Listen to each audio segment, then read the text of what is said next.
नमस्कार आदरणीय श्रोता, नागरिक सवालबाट म नारायण औस्ती, प्रविधिमा साथ दिँदै हुनुहुन्छ सुनिलजी र नवीनजीले। नागरिक सवालमा हामी केही दिन यतादेखि सुदूरपश्चिम प्रदेश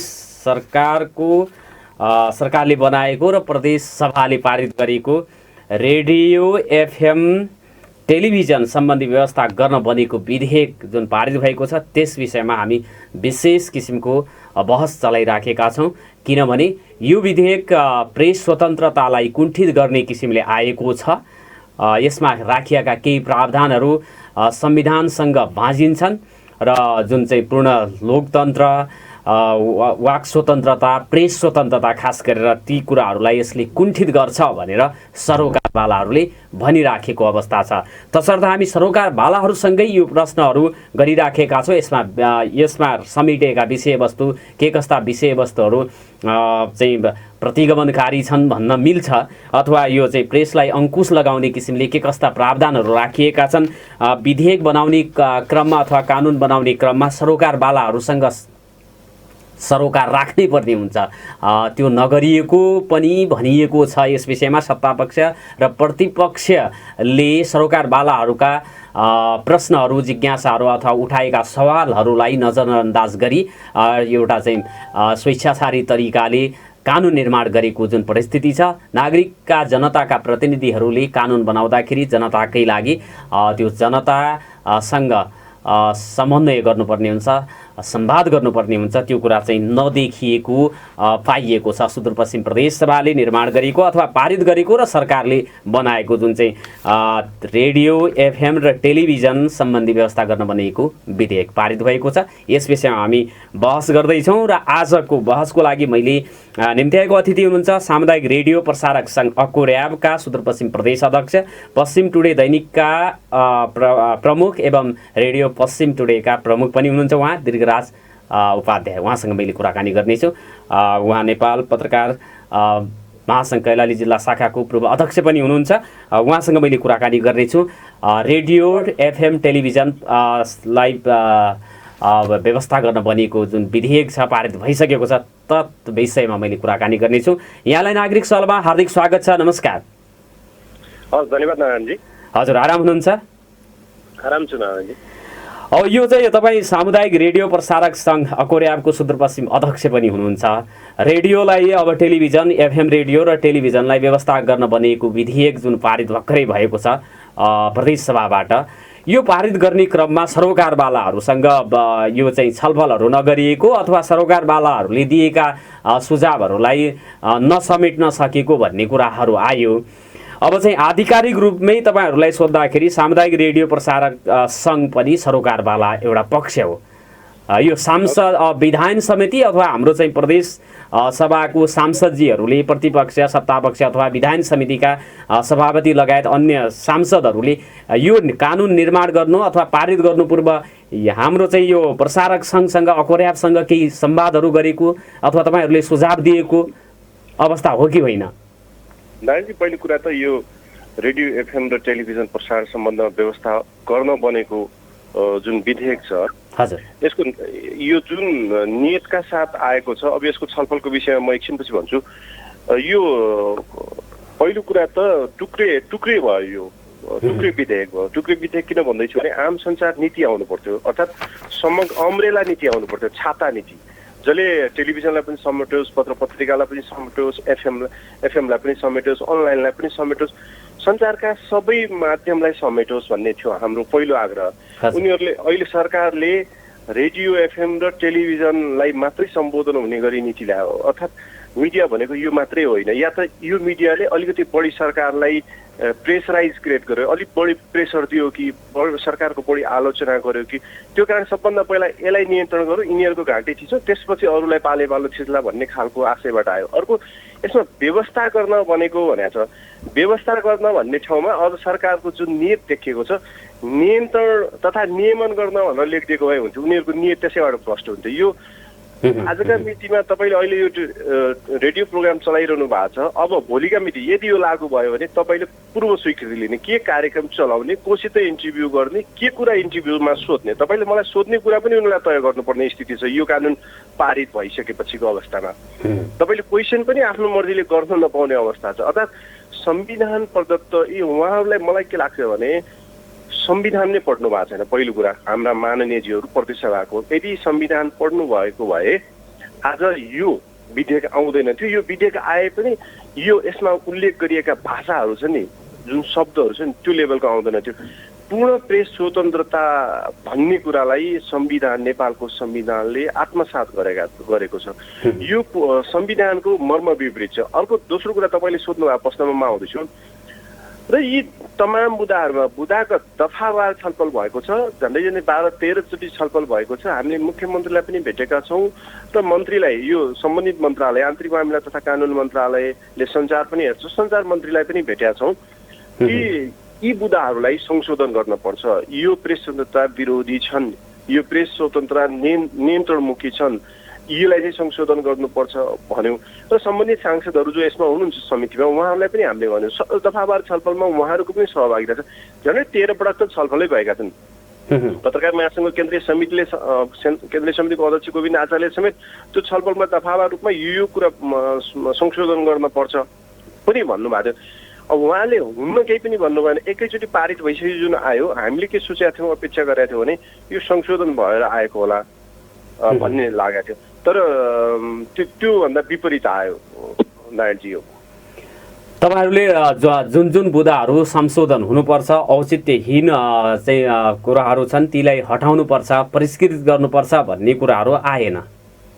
एकदम आएन। जस्तो यसको प्रस्तावनामै हामीले यो नियमन गर्ने भन्ने छ होइन। यसको काम नियमन गर्ने भन्दा पनि जस्तै पूर्ण प्रेस स्वतन्त्रता भन्ने शब्द राख्नुपर्छ भन्ने थियो एउटा। दोस्रो कुरा हामीले भनेको यदि आफै प्रहरी आफै न्यायाधीश हुने हो भने त प्रहरी त स्वेच्छाचारी हुन्छ नि त, त्यसैलाई आफै धामी आफै बोक्सी भयो। अब मन्त्री नै बोर्डको अध्यक्ष रहने भनेपछि मन्त्रीले नै कारबाही गर्ने भन्ने भयो, फैसला पनि आफै गर्ने, सबै कुरा आफै गर्ने जस्तो भयो।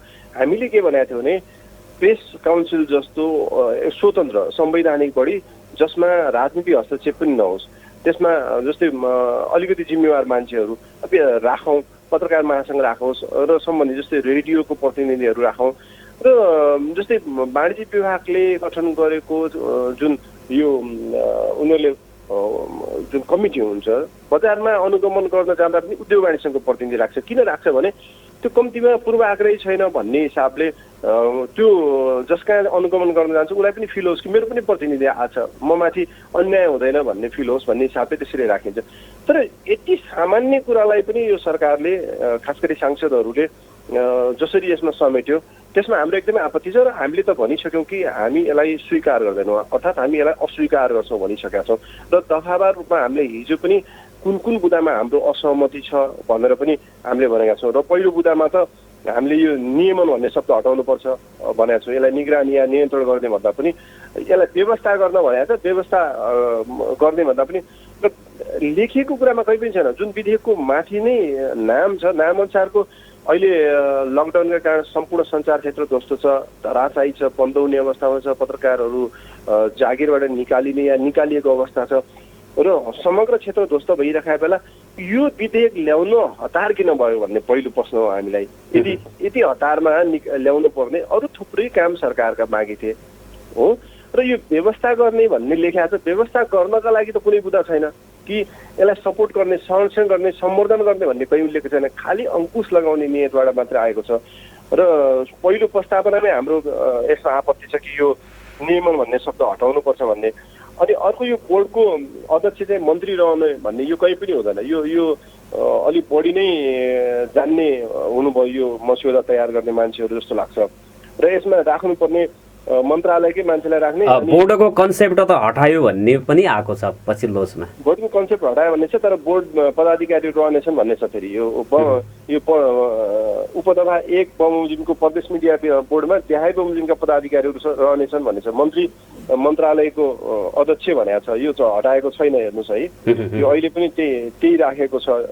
यसमा मेरो हातमा आएको जुन यो विधेयकको ऊ छ र अर्को यसमा एकदमै हाम्रो थुप्रै बुदाको रूपमा हाम्रो कहाँ कहाँ आपत्ति छ भन्ने कुरा नै हामीले अझ तपाईँलाई एउटा इन्ट्रेस्टिङ कुरा सुनाउँ यो जरिमाना भन्ने पनि छ हो तपाईँले कुनै कार्यक्रम उत्पादन गर्नुभयो प्रसारण गर्नुभयो त्यो प्रसारण गर्नु पूर्व उहाँलाई देखाउनु पर्ने आज मलाई के स्मरण भइरहेछ भने जति बेला राजाले शासन हातमा लिए त्यति बेला हामीलाई अञ्चलाधीशले बोलाउनु भएको थियो बोलाएर के भन्नु भने तपाईँले अब हरेक दिन साँझ अखबार निकाल्नुभन्दा पहिला प्रिन्ट गर्नुभन्दा पहिला त्यो चाहिँ कपी हामीलाई देखाउनुपर्छ हो तपाईँ हामीलाई नदेखाइकन प्रसारण गर्न उत्पादन गर्न या प्रकाशन गर्न पाउनुहुन्न भनेर हामीलाई उहाँले भन्नुभयो हामीले पनि त्यसो भए हाम्रो अफिसमा आउनुहोस् र उहाँहरूको भनाइ के थियो भने तपाईँहरू त्यो देखाउनु पनि हामी कहाँ आउनुपर्छ भन्नुहुन्थ्यो त्यो प्लेट लिएर छाप्न अफसेटमा जानुभन्दा पहिला त्यो प्लेट लिएर हामी कहाँ आउनुहोस् र त्यसपछि मात्रै अफसेटमा जानु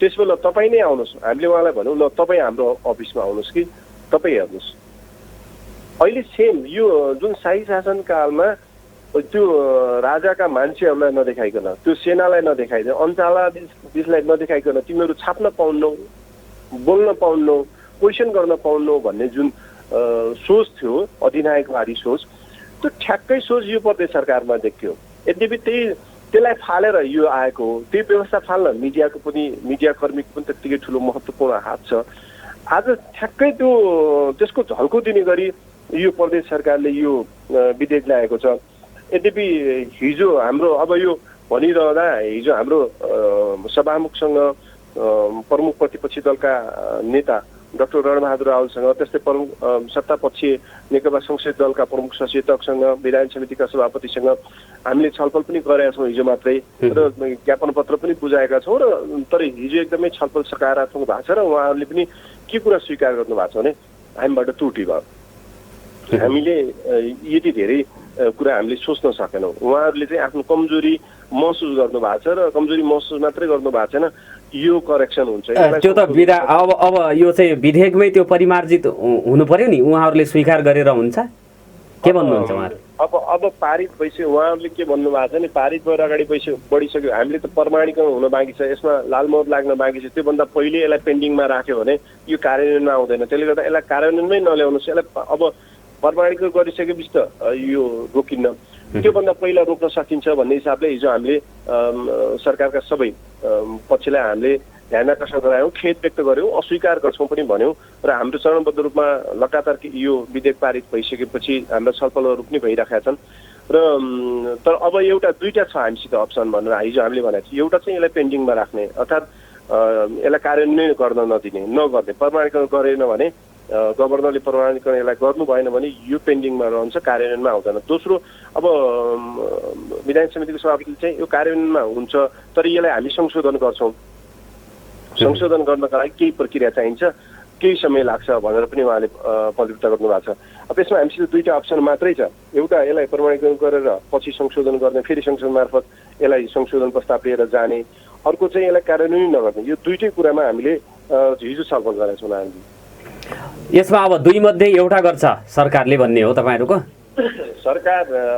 सरकारको नियत हेर्ने हो भने हिजो पनि अब घुमाउनु पाराले अब हामी अगाडि बढिसक्यौँ ब्याक हुँदैनौँ भन्ने आशय पनि देखिन्छ कि यो अब प्रमाणीकरण भइछाड्छ संशोधनको प्रक्रियामा पछि जान्छौँ कहिले जान्छौँ थाहा छैन त्यो आशय पनि देखिन्छ तर यसमा बस्ने जति पनि सांसदहरू हुन्छ उहाँहरूले चाहिँ अनभिज्ञता प्रकट गर्नु एउटा अचम्म लाग्दो कुरो के छ भने जो यो कमिटीमा हुनुहुन्छ उहाँहरूलाई थाहै छैन कि त्यो बुदामा के बुदाहरू छन् किन यति चाँडो पास भयो जस्तै यो कमिटीमा रहनुभएको नेकपा संसदीय दलको प्रमुख सचिव तारा लामा तामाङले नै आश्चर्य प्रकट गर्नुभयो कि किन यति चाँडो यसलाई त्यो उसमा लगेर जानु पर्यो पास गर्न पर्यो कसको इन्ट्रेस्टमा अब सरकारकै इन्ट्रेस्टमा मात्रै मन्त्रीजीहरूको इन्ट्रेस्टमा मात्रै आयो भन्ने हो त्यसो भए यो एकदमै यो त्यसमा भएका प्रतिपक्षी दलका नेता डाक्टर रणबहादुर रावल सत्तापक्षी नेता तारा लामा तामाङ र त्यसमा भएका सत्तापक्षकै सांसदहरूको कुरा सुन्दा अब सुरुमा त उहाँले सभामुखमाथि आशंका गर्नुभएको थियो सभामुखले यो पास गर्नलाई हतारमा नपठाउन भन्नुभयो कि भन्ने थियो तर सभामुखसँग हामी जाँदा सभामुखले पनि आश्चर्य प्रकट गर्नुभयो कि किन यति हतार गर्नु पर्यो अब उहाँहरूको सबैको निष्कर्ष के छ भने आन्तरिक मामिला तथा कानुन मन्त्रीले नै यसलाई जबरजस्ती जतिसक्दो चाँडो पास गर भनेर पठायो भन्ने छ होइन उहाँहरूको सबैको आरोप त्यसले गर्दा यो कसको इन्ट्रेस्टमा आयो, किन आयो र यसको नियत के हो भन्ने कुरा चाहिँ युएसमा उल्लेख भएका बुदादेखि लिएर यसलाई पास गर्न हतार अहिले यति धेरै काम बाँकी छ। सरकारको गर्नुपर्ने काम धेरै छ। सरकारले विकास गर्न सकेका छैन, विकास र समृद्धिका सपना पुरा गर्न सकेका छन्, थुप्रै काम गर्न बाँकी छ। अनि यसो हेर्दाखेरि के देखिन्छ भने यो विकास विरोधी चाहिँ मिडिया हो कि यो सबै गर्न नसके हामीले मिडियाकै कारण हो कि पहिला यसलाई अङ्कुश लगाउँ त्यसपछि बाँकी काम गर्ला भन्ने आशयबाट आएको जस्तो पनि देखिन्छ उसको नियत हेर्दाखेरि होइन। अब यसमा तपाईँको पूर्वाग्रही समाचार प्रकाशन प्रसारण गरेमा 10,000 देखि 1 लाखसम्म जरिमाना गर्ने भन्ने छ एउटा बुदा। अनि अर्को बुदा तपाईँको कार्यक्रम उत्पादन तथा प्रसारण गर्ने व्यक्ति तथा संस्थाले पालना गर्नुपर्ने शर्तहरू कहीँ हुँदैन। संसारमा लोकतान्त्रिक मुलुकमा हो, एकदलीय शासन व्यवस्था भएको मुलुकमा मिडियामाथि पूर्ण रूपमा अंकुश छ अहिले पनि। तर लोकतन्त्रलाई स्वीकार गरेको, लोकतान्त्रिक पद्धतिलाई अंगीकार गरेको, पूर्ण प्रेस स्वतन्त्रतालाई अंगीकार गरेका कुनै पनि लोकतान्त्रिक मुलुकमा यो पत्रकारिता क्षेत्रलाई पूर्व शर्त राखेर तैँले यो समाचार छाप्न पाउँछस्, यो प्रोग्राम उत्पादन गर्न पाउँछस्, यो उत्पादन गरेर प्रसारण गर्न पाउँदैनस् भनेर सरकारले कहीँ कतै पूर्व शर्त राख्दैन। तर यहाँ चाहिँ पूर्व शर्तहरू राखिएको छ हो। तपाईँले होइन पूर्व शर्तहरू पालना गर्नुपर्ने छ हो। आफू समक्ष प्राप्त हुन आएका सूचना, समाचार, लेख वा कार्यक्रमको सत्य तथ्य स्रोतबाट पुष्टि भएपछि मात्रै होइन प्रसारण गर्न पाउने हो भन्ने चाहिँ एउटा। अर्को चाहिँ पूर्वाग्रह रहित भई समाचारको सम्पादन र प्रसारण होइन गर्ने। अब यो के हो त पूर्वाग्रह रहित भने सरकार यो त अमूर्त शब्दावली भयो। पूर्वाग्रह यो हो भनेर प्रमाणित गरिदिए त सिद्धियो हैन। उसलाई मन परेन तपाईले चलाएको कुनै प्रोग्राम सरकारको विरोधी भयो भन्ने लाग्यो भने तपाईलाई सोझै जरिमाना गर्न सक्ने भयो। अब त्यो जरिमाना गर्ने ठाउँमा को रहने भयो? मन्त्री रहने भयो। मन्त्रीले के भन्यो, मेरा विरुद्ध यो बजाउने, यसलाई त मैले 1 लाख रुपियाँ नै जरिमाना गर्छु भन्न सक्ने भयो। यो एकदमै यसका बुदाहरू अझ कतिपय कुराहरू उहाँहरूले के भन्नुहुन्छ भने होइन कतिपय बुदामा छ अब जुन बुदाहरू पुरा छैन नि त त्यसलाई चाहिँ नियमावली मार्फत अझै त्यसलाई परिष्कृत गरिन्छ। नियमावली योभन्दा राम्रो बन्छ भन्ने के ग्यारेन्टी? नियमावली योभन्दा क्रूर बन्दैन भन्ने के ग्यारेन्टी? त्यसले गर्दा यो एकदमै अमूर्त कुरा गरेर अझै सरकार यसलाई सच्याइ हाल्ने तत्काल जस्तो पनि देखिन्न एकातिर। तर सत्तापक्षकै अधिकांश सांसदहरू यो चाहिँ गलत भयो, सभामुखले पनि भनिरहनु भएको छ यो त गलत भयो, प्रतिपक्षी दलको नेताहरू भनिरहनु भएको छ गलत भयो। यद्यपि यो सर्वसम्मत रूपमा पारित भयो। सबैभन्दा दुर्भाग्यपूर्ण कुरा के भने प्रतिपक्षमा रहेको नेपाली कांग्रेस जो पूर्ण प्रेस स्वतन्त्रता र लोकतन्त्रको मसिया ठान्छ आफूलाई, त्यो दलका सांसदहरू, त्यो दलको प्रतिपक्षी दलको संसदीय दलको नेता लगायत सबै हुनुहुन्छ संसदमा र यो कमिटीमा पनि हुनुहुन्छ। उहाँहरूले यसलाई पूर्ण रूपमा समर्थन गरेर सर्वसम्मतिबाट पारित भएको छ। कहीँ नोट अफ डिसेन्ट कसैले लेखेको छैन त्यहाँ संसदमा पनि कसैले आपत्ति गरेन। यसले त अध्ययनशील कतिको छन् हाम्रा सांसदजीहरू भन्ने पनि देखायो। यसले दुईटा कुरा देखाउँछ। एउटा कुरा उहाँहरूले अध्ययनै गर्नु भएन भन्ने देखिन्छ, या त अध्ययन गर्नु भएन या त अध्ययन गरिसक्नु भएको थियो भने त्यसको नियत के हो भन्ने देखिन्छ हो।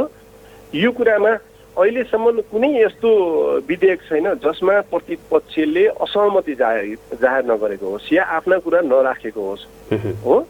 तर यो मात्रै एउटा यस्तो विधेयक हो जसमा प्रतिपक्ष पनि मौन मात्रै बसेन, उसले समर्थन गरेर ताली बजाएर संसदबाट पास गरेको छ। यो सबैभन्दा बढी दुर्भाग्यपूर्ण हो। हिजो हामीले यो प्रश्न पनि गर्यौँ कि तपाईँहरूले किन यसलाई सर्वसम्मत रूपमा पास हुन दिनुभयो, किन तपाईँहरूले असहमति जाहेर गर्नु भएन? तपाईँ त पूर्ण प्रेस स्वतन्त्रलाई मान्नुहुन्छ, लोकतन्त्रलाई मान्नुहुन्छ भने लोकतन्त्रलाई सबैभन्दा बढी अप्ठ्यारोमा पार्ने भनेको त यो विधेयक छ। पूर्ण प्रेस स्वतन्त्रता जहाँ हुँदैन, जहाँ मान्छेलाई बोल्न पाउने अधिकार हुँदैन, त्यहाँ कसरी लोकतन्त्र जीवित रहन सक्छ? र लोकतन्त्र जीवित नरहने व्यवस्था तपाईँले सिर्जना गरिनु भएको छ भने कसरी लोकतान्त्रिक भयो यो पार्टी भनेर पनि हामीले क्वेसन गरेका थियौँ। र उहाँले के रियलाइज गर्नुभएको थियो भने नेपाली कांग्रेसको संसद दलको नेताले हामीबाट त्रुटि भयो, कमजोरी भयो, यसको नैतिक जिम्मेवारी म पनि लिन्छु, हामी पनि लिन्छौँ। अब यसलाई संशोधन गर्नलाई सरकारलाई हामीले प्रेसर दिन्छौँ र संशोधन गर्छौँ भनेर उहाँले प्रतिबद्धता व्यक्त गर्नुभएको छ हामीसित।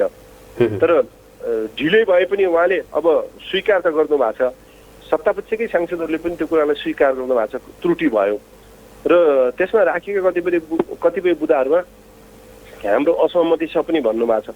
तर अचम्म लाग्दो कुरा के भने असहमति छ, यसमा सहमति छैन भन्नुहुन्छ, यो गलत भए पनि भन्नुहुन्छ, तर पास गरिदिनुहुन्छ। यो चाहिँ अचम्म छ। यो तपाईँले यो दफावार रूपमा त बुदागत रूपमा त कुनै छलफलै छैन हेर्नुहोस् उहाँहरूको। खालि सरकारको आदेशबाट यो पारित भएको देखिन्छ नारायणजी। यो चाहिँ अब प्रमाणित भएपछि त अर्को दिनदेखि लागू गर्ने भन्ने होला, अनि तेस्रो दिनबाट चाहिँ त्यो चाहिँ दफाहरूलाई प्रयोग गर्न सुरु गरिएला। त्यसपछि अब हामी केही अब यो हिउँदे अधिवेशनमा अर्को अधिवेशनमा चाहिँ यो संशोधन गरौँला भन्ने, अनि त्यसका बुदाहरूले चाहिँ प्रहार पनि गर्दै गयो भने यसले त फेरि राम्रो गर्दैन नि, प्रेस स्वतन्त्रता कुण्ठित गर्दै जाने। अनि हामीले भोलि पर्सि चाहिँ यो संशोधन हुन्छ भनेर चुप्प बस्यो भनेपछि त यो चाहिँ नराम्रो होला नि मिडियाका लागि। त यो के गर्नुहुन्छ त्यति बेला? हाम्रो कुरा गर्नुहुन्छ भने हामी त यसलाई हामीले भनिसक्यौँ कि हाम्रा समग्र मिडियाहरू जस्तै पत्रकार महासङ्घ, सामुदायिक रेडियो प्रसारक सङ्घ, ब्रोडकास्टिङ एसोसिएसन नेपाल र आम मिडिया जस्तै प्रेस सङ्गठनहरू अनि त्यस्तै प्रेस युनियन सबैले के भनिसकेका छ भने संयुक्त भेलाले कि हामी यसलाई स्वीकार गर्दैनौँ, यो कुनै पनि हालतमा प्रमाणीकरण नै हुन दिनुहुन्न भन्नेबाट छ हाम्रो आवाज चाहिँ। तपाईँले भने जस्तो तपाईँको कन्सर्न एकदमै सही हो कि प्रमाणीकरण भएको दिनदेखि यो स्वत लागू हुन्छ। अर्थात् स्वत लागू हुनु भनेको तपाईँले यसका पूर्व शर्तहरू जुन उसमा उल्लेख छ त्यो कुरा पूर्ण रूपमा पालना गर्नुपर्छ। यो कानुनका रूपमा आइसकेपछि त त्यो त कार्यान्वयन हुन्छ। कार्यान्वयन भएकै दिनदेखि मिडियामाथि यो सरकारबाट प्रहार हुन्छ। त्यो हामीले त्यसले गर्दा के भनेको छौँ भने यसलाई अहिले प्रमाणीकरण नै गर्न नदिनुहोस्। हामीले हिजो सभामुखसँग गरेको आग्रह पनि के हो भने यसलाई पेन्डिङमा राखिदिनुहोस्। संसदबाट पास भए पनि, प्रदेश सभाले यसलाई पारित गरे पनि यसलाई कार्यान्वयन नै हुने चरणमा नलैजानुहोस् भनेर हामीले गरेको आग्रह हिजो त्यो हो। हाम्रो कन्सर्न, हाम्रो चासो पनि तपाईँले जुन व्यक्त गर्नुभयो त्यो नै हो। अब यो प्रमाणीकरण भयो, मानौ आज यसलाई प्रमाणीकरण गरिदिनु भयो गभर्नरले भने आजैदेखि यो त कार्यान्वयन हुन्छ। आजैदेखि कार्यान्वयन हुन्छ भने आजैदेखि सरकारले त यही बुदालाई लिएर फेरि मिडियामाथि हिट गर्न सक्छ। त्यो हिसाबले सरकारले भनिरहेको छ, यद्यपि यो बुदाहरू हामी संशोधन गर्छौँ भनेर सत्तापक्षकै सांसदहरूले भनिरहनु भएको छ, तर उहाँहरूको बोली र व्यवहारमाथि विश्वास गर्न सक्ने अवस्था नभएका कारण हामीले यसलाई कार्यान्वयन यो प्रमाणीकरण गर्नु पूर्व नै यसलाई रोकौँ भनेर भनेको छु नारायणजी। अन्तमा मैले सोधेँ, यो कन्सर्नमा आम नागरिकको सहयोगको अपेक्षा यहाँहरूले पत्रकार जगतले, मिडिया जगतले कसरी गरेको छ? अन्तमा सोधेँ नारायणजी, एउटा कुरा के हो भने यो मिडियामाथिको मात्रै प्रहार होइन या मिडियामाथि मात्रै अङ्कुश लगाउन खोजिएको होइन। मिडियामा जसरी तपाईँ अहिले इन्टरभ्यू चलाइरहनु भएको छ, सरकारका गतिविधि काम, सरकारले गरेका गलत कामको भण्डाफोर गर्ने काम पनि मिडिया मार्फत, इन्टरभ्यू मार्फत, न्युज मार्फत गरिरहनु भएको छ भने भोलि तपाईँले यो प्रोग्रामै चलाउन नसक्ने हो भने पहिलो कुरा त जनताको यो सूचनामाथिको पहुँचमाथि बन्देज भयो, दोस्रो जनताको आवाजमाथिको बन्देज भयो होइन, तेस्रो त मान्छेको अभिव्यक्ति स्वतन्त्रतामाथिको बन्देज भयो। अर्थात् तपाईँले नै सरकारले के बोल्ने के नबोल्ने भन्ने कुरा तय गर्न थालेपछि जनताले सरकारका विरुद्ध या सरकारले गरेका गलत कामका विरुद्ध त बोल्न सक्ने अवस्थै रहँदैन। त्यसले त यो नागरिकको अधिकार पनि कुण्ठित गर्ने मनसायबाट आएको छ। यो यसमा खालि मिडियालाई मात्रै जोडेर हेर्नु हुँदैन, यो मिडियाको मात्रै कुरा भनेर हेर्नु हुँदैन। र हामीले त्यही हिसाबले राष्ट्रिय मानवाधिकार आयोग, जति पनि नागरिक समाज, त्यस्तै बार एसोसिएसन सबैसँग पनि प्राध्यापक सङ्घ, विगतमा हाम्रो लोकतान्त्रिक सञ्जाल थियो पापड भन्ने, यसमा प्राध्यापक, वकिल, पत्रकार, इन्जिनियर सबैको एउटा साझा संस्था थियो। हामीले त्यसमा पनि छलफलको विषय बनाएका छौँ र त्यसमा पनि छलफल गर्ने भनेका छौँ। राष्ट्रिय मानवाधिकार आयोगसँग पनि हामीले छलफल गरेका छौँ। त्यसले गर्दा यो मिडियासँग रिलेटेड मात्रै हो भन्ने बुझ्नु हुँदैन। हामीले त्यसरी आम नागरिक समाजलाई पनि यसका विषयमा जानकारी दिन जरुरी ठानेका छौँ र जरुरी दिएका पनि छौँ र हामी घनीभूत रूपमा छलफल गर्ने। र अब यदि सरकारले, अब तपाईँले एउटा क्वेसन सोध्नु होला, त्योभन्दा पहिले मैले जवाब दिएँ। अब यदि यो लागू भयो भने के हुन्छ, भोलि यदि आज प्रमाणीकरण भयो भने के हुन्छ भन्ने होला। हामी प्रमाणीकरण भने हामी अस्वीकार गर्छौँ भनेर सुरु गर्छौँ र हामीले सरकारका विरुद्ध हामीले चरणबद्ध रूपमा एकदमै कडा रूपमा कार्यक्रम पनि गर्छौँ। अहिले जसरी हाम्रा मिडियाहरू, रेडियोहरू, टेलिभिजनहरू, अब एसटिएस टेलिभिजनको न्युज र प्रोग्रामै बन्द भएको छ कोरोनाले, यहाँको टेलिभिजनहरू, यहाँको रेडियोहरू बन्द हुने अवस्थामा छ। तर सरकारले, यो प्रदेशको सरकारले के गरिरहेको छ भने यहाँका कार्यक्रम जति नेपाल टेलिभिजन या रेडियो नेपाललाई दिइराखेको छ। सङ्घीयताको महसुस गर्न पाउने त यहाँको मिडियाको अवस्थै छैन, त्यो अनुभूति नै गराएको छैन 3 वर्ष यता।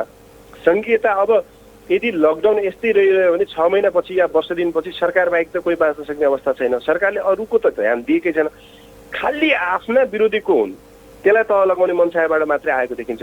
यदि सरकारले यसलाई रोकेन भने सुदूरपश्चिमको समग्र मिडिया र यो सुदूरपश्चिमसँग मात्रै जोडेको छैन, नेपालको प्रेस स्वतन्त्रतासँग जोडिएको हुनाले नेपाल पत्रकार महासङ्घ सेन्ट्रल कमिटी, मानवाधिकार आयोग सबैले यसलाई चासोपूर्वक हेरेका छन् र विरोध पनि गरेका छन् र यो देशव्यापी रूपमा आन्दोलनका कार्यक्रम हामीले लैजान्छौँ। यो सुदूरपश्चिममा मात्रै केन्द्रित हुँदैन नारायणजी यसको विरोधको कार्यक्रमहरू। हवस्, समय दिनुभयो, यसको लागि म धन्यवाद दिन चाहन्छु। धन्यवाद। आदरणीय श्रोता, उहाँ हुनुहुन्थ्यो पत्रकार दीर्घराज उपाध्याय, सामुदायिक रेडियो प्रसारक सङ्घ एकोड्याबका सुदूरपश्चिम प्रदेश अध्यक्ष हुनुहुन्थ्यो, पश्चिम टुडे दैनिकका प्रमुख पनि हुनुहुन्छ। उहाँसँग मैले कुराकानी गरेँ। सुदूरपश्चिम प्रदेश सरकारले एफएम रेडियो तथा टेलिभिजन सम्बन्धी व्यवस्था गर्न बनेको विधेयक बनाएर यो सदनबाट, प्रदेश सभाबाट पारित भएको छ र जुन विधेयक चाहिँ पूर्ण लोकतन्त्र, पूर्ण प्रेस स्वतन्त्रतालाई कुण्ठित गर्ने मनसायले बनाएको छ भनेर सरोकारवालाहरूको चाहिँ आरोप लागेको छ। प्रेस स्वतन्त्रता, अभिव्यक्ति स्वतन्त्रता, गोपनीयताको हकका कुराहरू, लोकतन्त्र को सुनिश्चितताका कुराहरू, सूचनाका हकका कुराहरूमा बन्देज लगाउने मनसायले संविधानकै प्रतिकूल हुने किसिमले सुदूरपश्चिम प्रदेश सरकारले यो चाहिँ रेडियो, एफएम, टेलिभिजन सम्बन्धी व्यवस्था गर्न बनेको विधेयक पारित गरेको छ र जसमा सरोकारवालाहरूसँग दफावार विषयमा प्रत्येक बुँदामा छलफल नगरिकनै, सांसदहरूले पनि अध्ययन नगरिकनै त्यसमा राखिएका बुँदाहरूको मकसद के हो, तिनीहरूको चाहिँ भाव के हो, किन राखिए भन्ने कुराहरू अध्ययन नगरिकनै सत्ता पक्ष र प्रतिपक्ष सबै मिलेर सर्वसम्मतिबाट पारित गरेका छन्, जुन निकै गम्भीर आपत्तिको विषय हो। किनभने सूचनाको उपभोक्ता हरेक नागरिक हो। हरेक नागरिकसँग सरकारले गरेका काम कारबाहीहरूमा प्रति कडा रूपले कठोर भएर प्रश्न गर्ने अधिकार रहन्छ र त्यो कुराहरूलाई, नागरिकका प्रश्नहरूलाई, नागरिकका जिज्ञासाहरूलाई र सरकारले गरेका काम कारबाहीहरूको बारेमा यथार्थ विवरण हामीले लेखेर, बोलेर रेडियो, एफएम, टेलिभिजन मार्फत प्रसारण गर्नुपर्ने हुन्छ। यदि यो कानुन लागू भएमा, प्रमाणित भएर लागू भयो भने यी सबै कुराहरूमा बन्देज लगाउने नियत राखेको छ सरकारले र हाम्रो मुख अथवा प्रेसको घाँटी थिच्ने मनासायका साथ आएको यो विधेयकलाई प्रमाणित गर्न नै दिनु हुँदैन र यसको विरोध गर्नुपर्छ भनेर पत्रकार जगतले मात्रै होइन, सबैले जोड बनाउनु आवश्यक देखिएको छ। छोटो व्यापारिक विश्राम र टाइम चेकमा जाउँ आदरणीय श्रोता। त्यसपछि म कैलाली गाउँपालिकाका अध्यक्ष लाजुराम चौधरीसँग कुराकानी गर्नेछु र यहाँहरूका टेलिफोन कल पनि लिनेछु। 091-410-216मा यहाँहरूले कल गर्नुहोला। मैले 10-15 मिनट जति लाजुराम चौधरीजीसँग कुराकानी गरिसकेपछि यहाँहरूको लागि मैले टेलिफोन लाइन खुला गर्नेछु। विविध विषयमा यहाँहरूले प्रश्न अथवा आफ्नो टिप्पणी राख्न सक्नुहुनेछ। पुनः स्वागत छ आदरणीय श्रोता नागरिक सवालमा हामीले योभन्दा अगाडि पत्रकार दीर्घराज उपाध्यायसँग कुराकानी गऱ्यौँ। एफएम रेडियो टेलिभिजनलाई व्यवस्था गर्न बनेको विधेयक जुन प्रदेश सरकारले बनाएर प्रदेश सभाले पारित गरेको छ त्यस विषयमा के कस्ता बुँदाहरू आपत्तिजनक रहेका छन् भनेर हामीले चर्चा गरेका थियौँ। यसपछि म कैलाली गाउँपालिकाका अध्यक्ष लाजुराम चौधरीसँग कुराकानी गर्न गइराखेको छु। सम्भवतः उहाँ हाम्रो टेलिफोनमा जोडिसक्नु भएको छ। अध्यक्षजी, नागरिक सवालमा यहाँलाई हार्दिक स्वागत छ। नमस्कार। धन्यवाद। नमस्कार। हजुर, आराम हुनुहुन्छ? हजुर, आरामै छु। के छ कैलाली गाउँपालिकाको अवस्था? कोरोनाकै कुराबाट मैले सुरु गरेँ, त्यसपछि अन्य प्रश्नमा जाउँला। तपाईँको गाउँपालिकामा अहिले कोरोनाको चाहिँ सङ्क्रमितहरूको अवस्था, सङ्ख्या के कस्तो रहेको छ अध्यक्षजी? अहिले त्यो कोरोना भाइरसको अवस्था त अहिले चाहिँ हामी यसो हेर्दाखेरि नियन्त्रणमै लिएका छौँ र बाहिरबाट मान्छेहरू पनि आइरहेछन् अहिले हाम्रो यहाँ इन्डियाबाट। अनि अब क्वारेन्टाइन हामी व्यवस्थापनकै पक्षमा छौँ। विद्यालयलाई क्वारेन्टाइनमा नराख्ने, सामुदायिक घरहरू राख्ने भन्ने उसमा छौँ र अन्तिममा 7 जनामा देखा परेको थियो र 5 जना निको भएका छन् र 2 जना अझै चाहिँ बाँकी छन् भन्ने हो अहिले हाम्रो यहाँ गाउँपालिकाको अवस्था।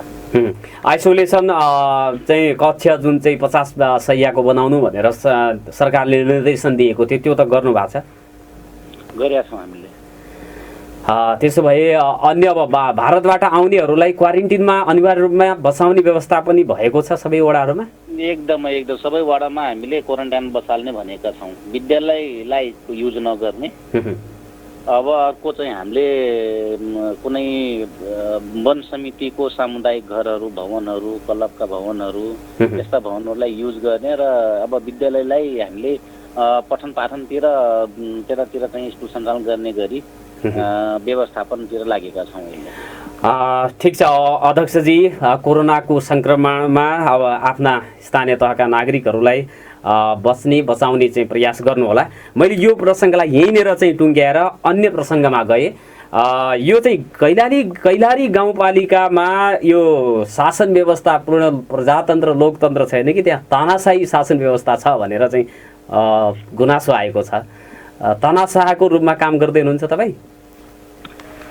कसैले लाग्यो होला, किनकि काम गर्ने मान्छे अब त्यो बदमास गर्ने मान्छेलाई कसैले गाली गर्यो, कसैले चाहिँ त बदमास किन गर्दैछु भन्यो भने त्यो मान्छेलाई तानाशाही लाग्यो होला। मलाई लाग्छ मैले ठिक गरेको छु, जो मान्छेलाई लागेको छ, जो मान्छेले तपाईँसँग रिपोर्ट दिएको छ त्यो मान्छे बदमासी गर्यो होला भन्यो होला, मैले उसलाई तानाशाही लाग्यो होला।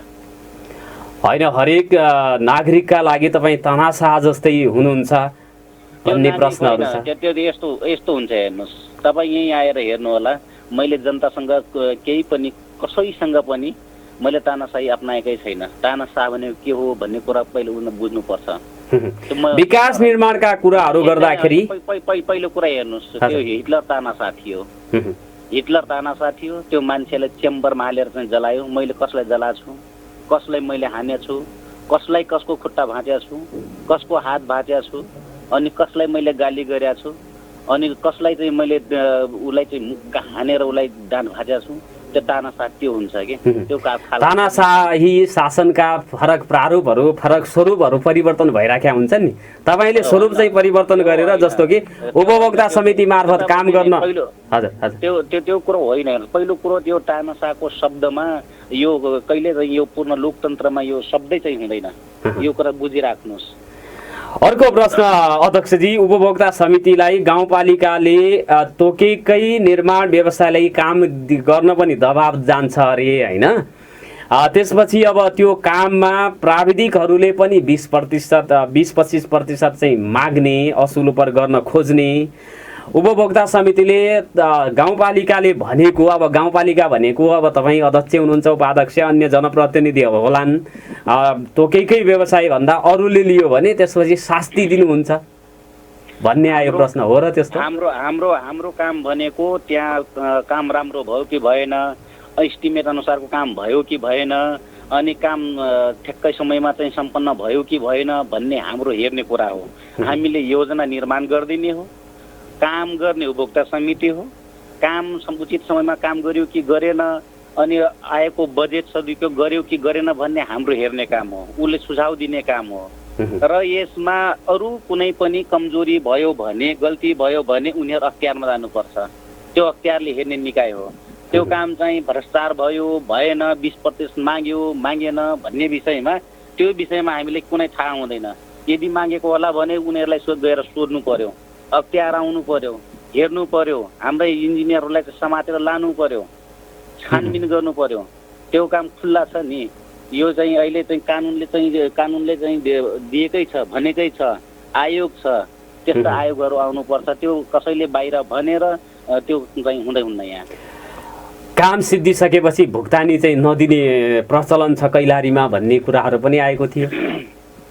पुरा भुक्तानी नै दिनुहुन्न अरे हो? दुईटा उपभोक्ता समितिलाई दिया छैनन्। जसले राम्रो काम गरेको छैन उसले, हामीले पहिलो कुरा तपाईँले बुझ्नुपर्छ, 20 लाखको होस् 30 लाखको होस् यस्तो त्यो काममा अहिले त्यो गाउँमा जुन ठाउँमा उपभोक्ता समितिले काम गरेको छ त्यो ठाउँमा हामीसँग एउटा मेसिन छ, चेक गर्ने मेसिन छ। कति मोटाइमा हामीले कति मोटाइमा ग्राभेल हाल्ने, कति चौडाइमा हाल्ने, अनि कति चाहिँ दबाउने, कति खिच्ने भन्ने कुरा छ नि।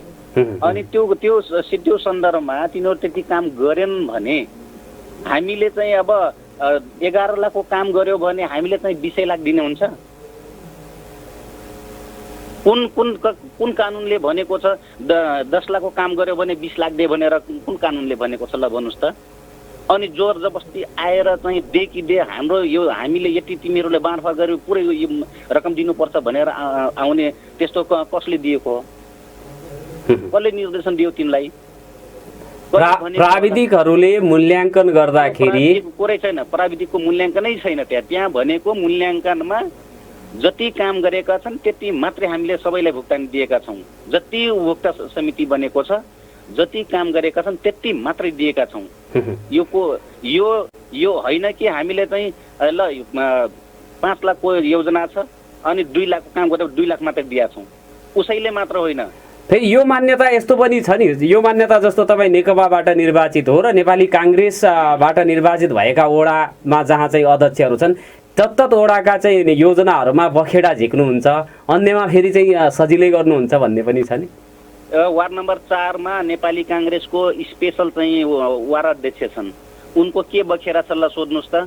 त्यसपछि वार्ड नम्बर 9 को सोध्नुहोस् त, स्वतन्त्रबाट जितेका छन् त्यहाँ सोध्नुहोस् त के बखेरा झिकेका छौँ हामीले। अनि त्यसपछि वार्ड नम्बर 5 को वार्ड अध्यक्षलाई सोध्नुहोस् त, फोरमबाट जितेका हुन् पहिलाका, अनि के बखेरा झिकेका छन् त्यहाँ त्यो सोध्नुहोस् त तिनीहरूलाई। कुनै पनि त्यहाँका कुनै उपभोक्ता समिति आएर ल यो गरिस् भनेर कसैले केही भनेको छैन, कसैले केही भनेको छैन। वार्ड नम्बर 6 को कुरो हो कि मलाई त्यो थाहा छ। वार्ड नम्बर 6 मा के भइराखेको छ भने त्यहाँ उपभोक्ता समितिको अध्यक्ष मसँग ल्याउनुहोस् त, मलाई थाहा छ नि त्यो कुरा जुन तपाईँले गरिराख्नु भएको छ नि त्यो कुरा मलाई थाहा छ। अनि आयो बदमासी गर्ने, उपभोक्ता समितिले बदमासी गरेको छैन। पहिलो कुरो बुझ्नुहोस्, उपभोक्ता समितिले बदमासी गरेको छैन। त्यहाँ यो बिचौलियाहरू छ नि, बिचौलिया हो, त्यस्ता बिचौलियाहरूको काम हो यो। उपभोक्ता समितिका अध्यक्ष मसँग आएर अध्यक्षजी जस्तो उपभोक्ता समितिको जहाँ क्षमता छैन, उहाँहरूसँग प्रविधि नभएको अवस्थामा त्यो काम गर्न, विकास निर्माणको काम गर्न उपभोक्ता समितिले नदिएर निर्माण व्यवसायीलाई टेन्डरबाटै दिएको भए यस्तो चाहिँ समस्या आउँदैन थियो होला नि। पहिलो कुरो यो हुन्छ, एक कस्तो हुन्छ भने हामीले कुन चाहिँ उपभोक्ता समितिलाई दिने कुन नदिने भन्ने कुरा हुन्छ। पहिलो कुरा चाहिँ जनतासँग जोडिएको कुरा हामीले जनतालाई दिनुपर्छ, जनतासँग नजोडिएको कुराहरू हामी टेन्डर दिनुपर्छ। सबै कुराहरू टेन्डर दियो भने जनताले के गर्लान्, ठेकदारले के गर्लान्, पहिलो कुरो चाहिँ बुझ्नुपर्छ। त्यहाँ वार्ड नम्बर 6 को कुरा हेर्नुहुन्छ भने त्यहाँ जो हामीले 20 मिटरको बाटो बनेका छौँ, 8 मिटरको बाटो थियो, मान्छेको 2 कट्ठा जमिन गएको छ, अनि त्यतिकै ठेकदारले दिँदाखेरि तिम्रो जग्गा दिन्थे दिँदैन थिए। हेर्नुहोस् त्यहाँका उपभोक्ता समितिले कन्भिन्स गरेर जनताले आफ्नै बाटो आफ्नो बनाउनुहोस् भनेर अपन डगर आफ्नै बनाए भन्ने जुन हाम्रो कार्यक्रम छ त्यही कार्यक्रम अन्तर्गत उनीहरूलाई दिएको हो। त्यति नगरेको भए त्यो बाटो पनि बन्नेवाला थिएन। अहिले यो चौराई बाटो हेर्नुहोस्, त्यो आधारमा चाहिँ हामीले उपभोक्ता समितिलाई दिएको हो। अनि जुन काम जनताको सरकारसँग एकदमै सम्बन्धित छ भने त्यो हामीले उपभोक्ता समितिलाई दिनुपर्छ। जुन काम त्यति धेरै छैन, सम्बन्धित छैन भने हामी टेन्डरमा दिनुपर्छ।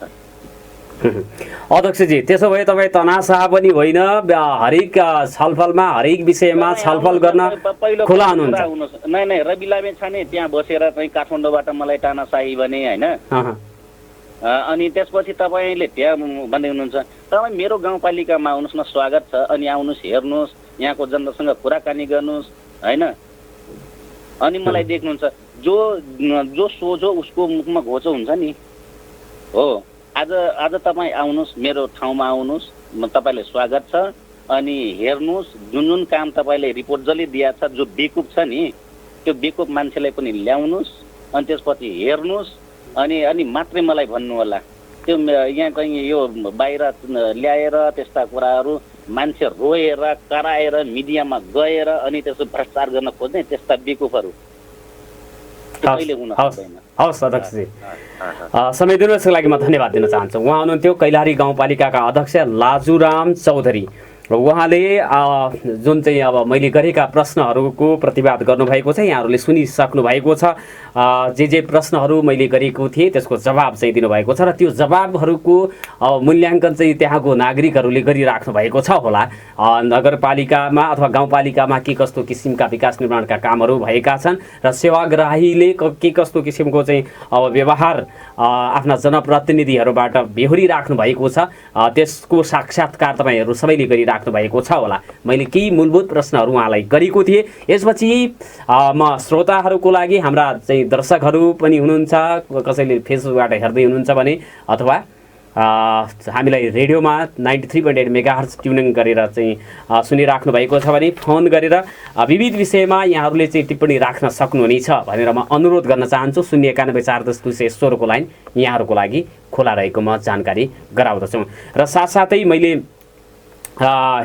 यो दीर्घ रोगीहरूको सहज उपचार र आवागमनको व्यवस्था मिलाउनु पर्ने कुरा चाहिँ देखिएको छ। किनभने दीर्घ रोगी विभिन्न चाहिँ मुटु तपाईँको मृगौला लगायतका विभिन्न खाली जुन दीर्घ रोग सधैँ यो चाहिँ उपचार गरिराख्नुपर्ने, सधैँ दिनहु औषधि खाइराख्नुपर्ने किसिमका बिरामीहरूको सहज आवागमन यो लकडाउनले गर्दाखेरि अथवा यो यातायातका सवारी साधनहरू नचल्दाखेरि उहाँहरूको उपचारमा कठिनाइ भएको अवस्था छ।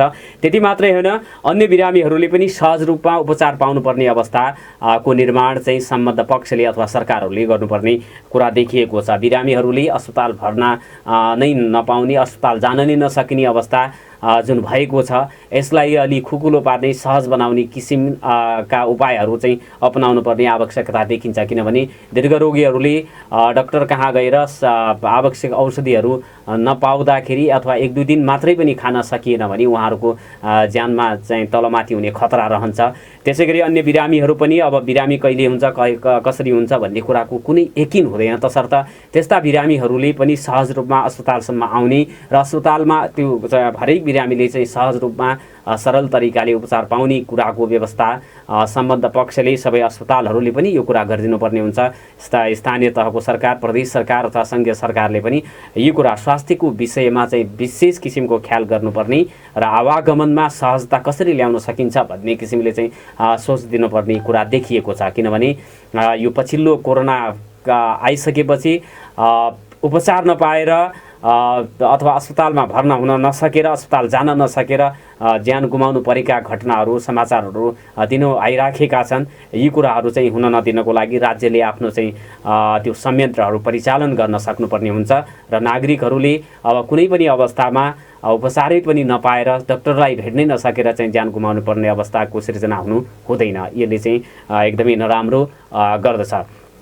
र कोरोना समुदाय स्तरमा फैलिराखेको स्थिति छ। आदरणीय श्रोता, तपाईँहरू जहाँ हुनुहुन्छ, जुन काममा व्यस्त हुनुहुन्छ, त्यहाँ सुरक्षित तरिकाले अब भौतिक दूरी कायम गर्ने कुराहरू, मास्क चाहिँ प्रयोग अनिवार्य रूपमा गर्नुपर्ने कुराहरू, सेनिटाइजर पनि प्रयोग गर्ने, हात साबुन पानीले राम्ररी धुने कुराहरू चाहिँ अवश्य पनि गरिदिनु होला। अनावश्यक रूपमा भेला हुने, भिडभाड गर्ने, पार्टीहरू आयोजना गर्ने, विभिन्न चाहिँ समारोह, सभाहरू, सम्मेलनहरू गर्ने कुरा चाहिँ नगरिदियो भने पनि कोरोना सङ्क्रमण हुन पाउँदैन समुदाय स्तरमा। र भारतबाट आउने जुन चाहिँ हाम्रा नागरिक, नेपाली नागरिकहरू हुन्छन्, उहाँहरूलाई सीमा नाकाबाटै यथोचित रूपमा चाहिँ क्वारेन्टिनमा अथवा यो चाहिँ होल्डिङ सेन्टर चाहिँ निर्माण गरेर त्यहाँ बसाई 6-7 दिन बसाएर त्यसपछि स्वाब सङ्कलन गरी कोरोनाको परीक्षण गरिसकेपछि मात्रै आवश्यक चाहिँ उहाँहरूलाई अब पोजिटिभ छ भने घरमै आइसोलेसनमा बस्ने किसिमले, यदि चाहिँ नेगेटिभ आयो भने, पोजिटिभ निक्लियो भने त्यसपछि अब कसरी उपचार गर्नुपर्छ भन्ने कुराहरू तदारुकताका साथ प्रदेश सरकारले यस कुरामा चाहिँ चनाखो हुन सक्यो भने र त्यसपछि प्रदेश सरकारले स्थानीय तहको सरकारहरूको सहयोग लिन सक्छ, सङ्घीय सरकारको चाहिँ सहयोग लिन सक्छ। एउटा यो अवसर पनि हो, प्रदेश सरकारले आफ्नो प्रभाव देखाउन सक्ने एउटा अवसर सिर्जना भएको छ। कोरोनाको कारणले गर्दाखेरि त्यो प्रभाव, आफ्नो प्रभाव चाहिँ देखाउन सकोस् भन्ने कामना हामीले गरेका छौँ प्रदेश सरकारले। र समन्वयकारी भूमिका चाहिँ अब यो प्रदेश सरकारले खेल्न सक्छ। यो बिचमा अब अझै यो गौरा पर्व लागेको छ, त्यसपछि दसैँ तिहार आउँछ, भारतबाट श्रमिकहरू भित्रिने क्रम अझ व्यापक हुन जान्छ। तसर्थ सीमा नाकामा आउने सङ्ख्यालाई नियमन गर्न सक्यो, तिनीहरूको चाहिँ कोरोना परीक्षण गर्न सक्यो भने समुदाय स्तरमा चाहिँ कोरोना फैलिन नसक्ने अवस्था छ। र भारतमा हेर्ने हो भने दिनहु 50,000 को सङ्ख्यामा त्यहाँ सङ्क्रमितको सङ्ख्या थपिराखेको अवस्था छ। हजारौँको सङ्ख्यामा त्यहाँ चाहिँ सङ्क्रमितहरूको मृत्यु भइराखेको अवस्था छ। नेपालमा पनि अब पछिल्लो दिनहरूमा यो तपाईँको चाहिँ यो लक्षण सहितका बिरामीहरू देखा परिराखेका छन् र तिनीहरूको निधन पनि भइराखेको छ। एउटा टेलिफोन कल आएको छ, उहाँलाई म स्वागत गरिहालौँ। यहाँलाई नागरिक सलमा हार्दिक स्वागत छ। नमस्कार, कहाँदेखि को बोल्दै हुनुहुन्छ? हेलो, हजुर नमस्ते। मैले बोल्नको लागि अनुरोध गरेँ यहाँलाई, मलाई सुनिराख्नु भएको छ भने तपाईँ टेलिफोनमा त जोडिनु भएको छ, अन्त्य कुराकानी गरिराख्नु भएको छ। हेलो, तपाईँ नजाने भन्दा फेरि तपाईँको कल लागिसकेको छ, कृपया मसँग बोल्नको लागि म अनुरोध गर्दछु यहाँलाई। हेलो, हजुर हजुर, यहाँलाई स्वागत छ नागरिक सवालमा। नमस्कार। हजुर धन्यवाद।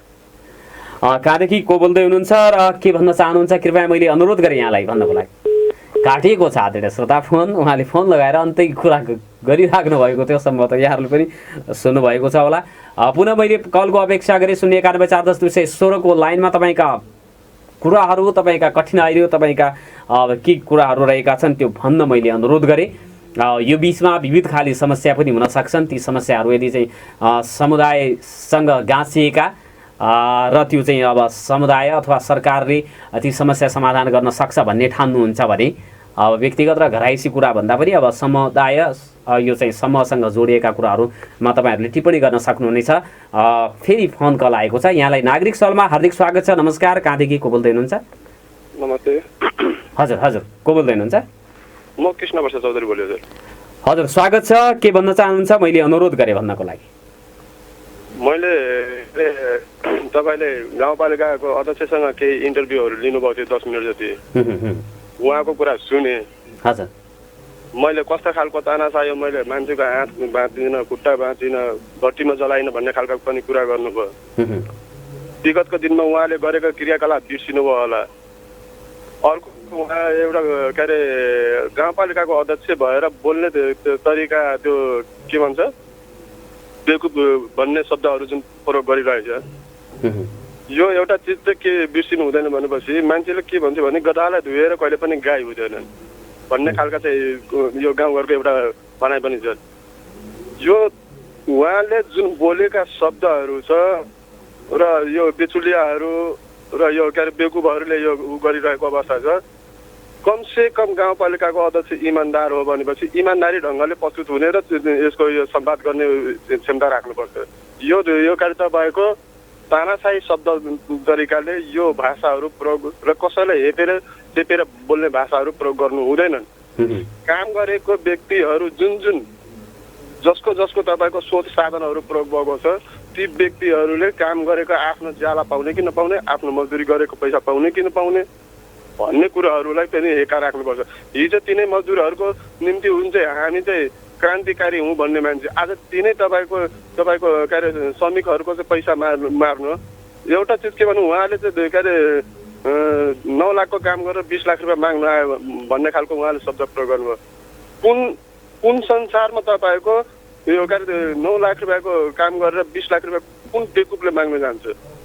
9 लाख रुपियाँको काम गरेर 9.5 लाख रुपियाँ माग्ला, 10 लाख रुपियाँसम्म माग्न चिन्ता गर्छ, तर 9 लाखको काम गरेर 20 लाख रुपियाँ कोही पनि माग्दैन। हाम्रो त मेसिन छ, त्यसले मूल्याङ्कन गर्छ, जति लाखको काम भएको छ त्यति दिन्छौँ भन्दै हुनुहुन्थ्यो उहाँले।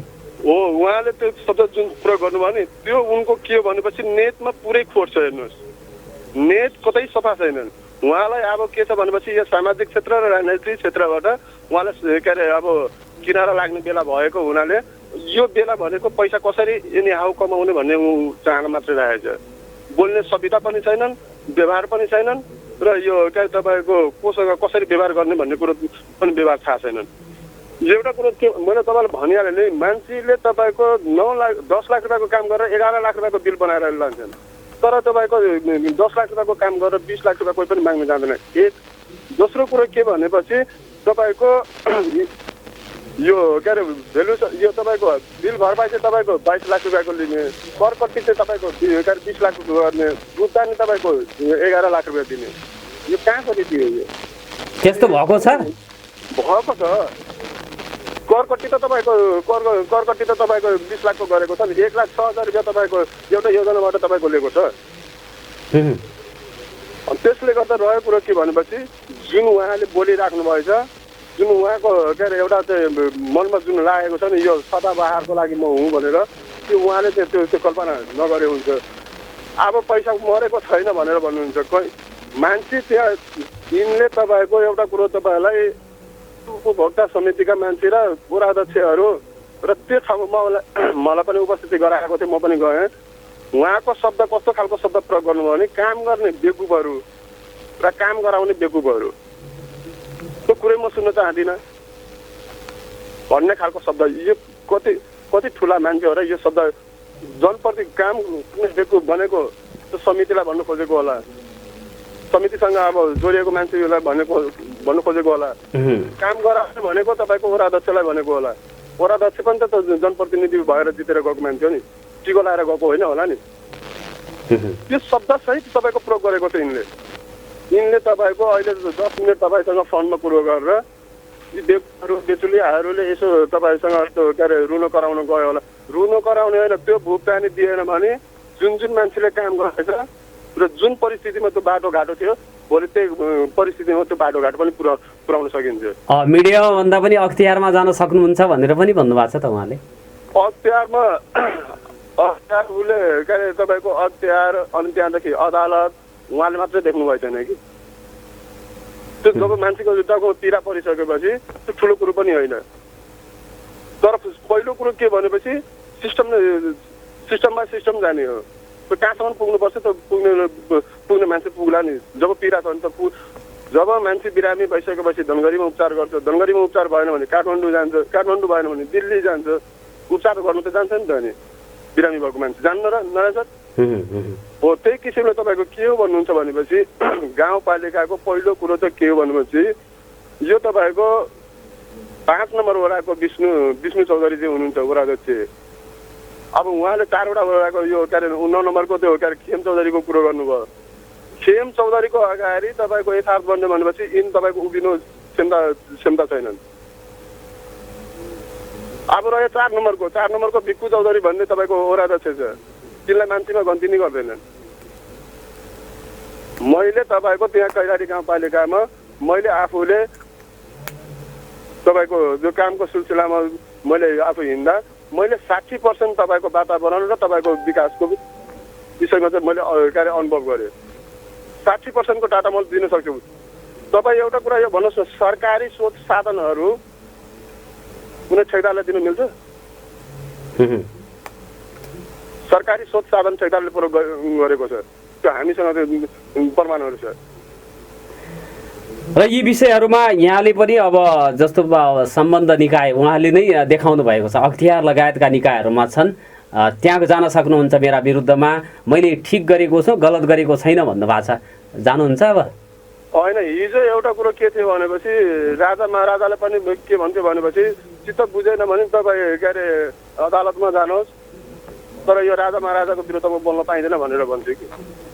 त्यो हामीले देखेको छौँ कि त्यो सबै हामी भोगेको पनि छौँ। अदालत भनेको सामान्य ठाउँ छ, त्यो कहाँ पुग्नुपर्छ त्यो पुग्ने कुरो सधैँ छ। तर पहिला के गर्नुपर्छ त्यो विधिहरू, त्यो विधि सिस्टमहरूले जाने हो। हामीले तपाईँको यो के अरे उहाँले के भन्नुभयो भनेपछि यो 1 ठाउँको भुक्तानी दिएको छैन, 4 ठाउँको भुक्तानी छोटकी बलिया पबेरा र धरमपुरको लगायत तपाईँको 18 लाखको काम गराएर 20 लाखको काम गराएर तपाईँको 33% 35% भुक्तानी दिएको छ। यो सबैको एउटा के भने प्राविधिक र यिनको बिचको योजना कतै यो सबै गरेको हुन्। यो मुखले जतिसुकै बोले पनि अझै मैले कुरा खोल्नु नचाहेको मात्रै यो धनगढीमा नगर विकासमा भएको बेला के गरेको थियो, यो सबै धेरै कुराहरू यो पानीमाथिको भएन, यो लाजरामजी चाहिँ नबने हुन्छ। हवस् केपीजी, यहाँलाई धन्यवाद छ फोन गर्नुभएको। आदरणीय श्रोता, उहाँ हुनुहुन्थ्यो हाम्रा एकजना श्रोताले फोन गर्नुभएको थियो, उहाँसँग कुराकानी गरी हाम्रो निर्धारित समय सिद्धिएको छ। भोलि अर्को विषयवस्तुमा हामी छलफल बहस र प्रश्न गर्ने बाचाका साथ बिदा माग्छौँ। नमस्कार, शुभ दिन।